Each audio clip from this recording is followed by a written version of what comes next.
Bu yerde bu nevrelerden bayağınday tumbaları vardı. Kiyim saçı. Uşular bari kuyup zor bolчу etti.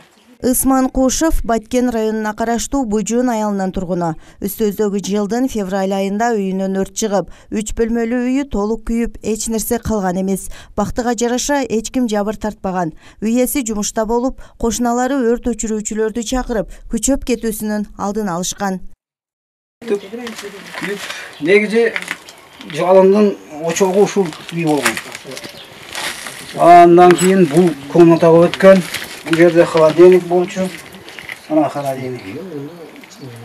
Ondan keyin bunday aytganda betde ko'p yer kuyib bitgan da negisi. An 3-cü uyga o'tgan. 3-cü uyun negisi poldoru bilmedim. Poldoru qanday. Üstü şu Üstüde patolog bolчу da onu sıyırganбыз. Kuyup бүткөн. Ал мындан 5 жыл мурда турак жайын камсыздандырып, жылына 620 сомдон төлөп келген. Мындан улам үйү күйүп кеткен соң, мамлекеттик камсыздандыруу компаниясы тарабынан 200 миңге жакын акча төлөнүп берилген.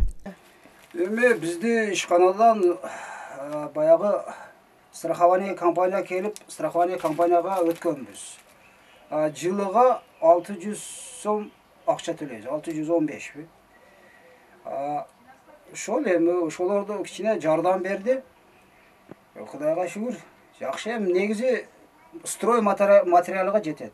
Карманоз учурда акчасын колуна алып, турак жайын кайрадан ордуна келтирүүгө керек болгон материалдарын да алган. 5 жыл ичинде 3000 сом акча төлөгөнүн айтып, мамлекеттик камсыздандыруу компаниясына ыраазы экенин кошумчалады. Страхование компаниясыга катышканымда жазылганга, страхование кылганга 5 жылдын жүзү болду.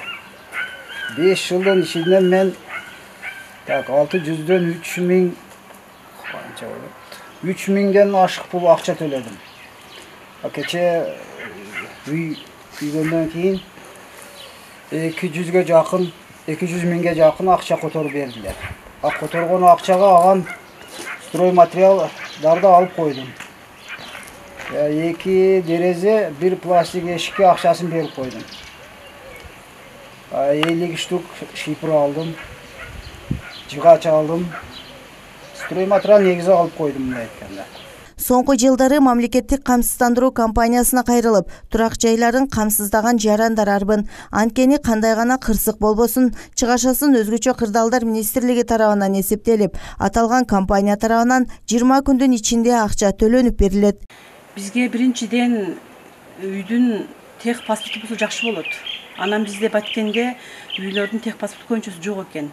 Биз жокторду дагы госрегистрден барып, кадастр план деген болот. Ар бир кишиде бар, ушул жерде турат. Үйүнүн документ жоктордо ушул жерде турат да. Ошо кадастр план негизинде бул киши өтүп койгон. Себеби бул киши эмеде райондук суу чарбада иштейт. Райондук суу чарбада иштейт.